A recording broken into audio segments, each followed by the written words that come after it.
సభను ఉద్దేశించి మాట్లాడాల్సిన కోరుతున్నాను. సభాయ నమ. వేదికను అలంకరించినటువంటి ఉపాధ్యాయ సంఘ నాయకులందరికీ, అలాగే మన గ్రామ ప్రజలందరికీ, ఈ కార్యక్రమం ఇచ్చేసిన కూటమి నాయకులందరికీ కూడా నా హృదయపూర్వక నమస్కారాలు. అదేవిధంగా చిన్నారు తల్లిదండ్రులకు కూడా నా ప్రత్యేక నమస్కారాలు.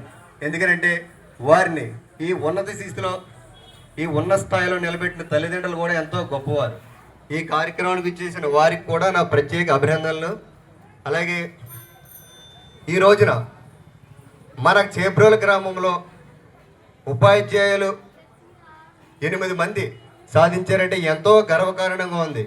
ఎందుచేతనంటే పిఠాపురం నియోజకవర్గంలోనే ఎక్కువగా నాగులపల్లి పరిసర గ్రామంలో ఎక్కువగా మన డిఎస్సి క్వాలిఫైడ్ విద్యార్థులు టీచర్ జాబ్ కొట్టే నేను చదువుకున్న రోజుల్లో అలా నేను మొన్నటి వరకు కూడా జరుగుతుండేది. అలాంటిది మన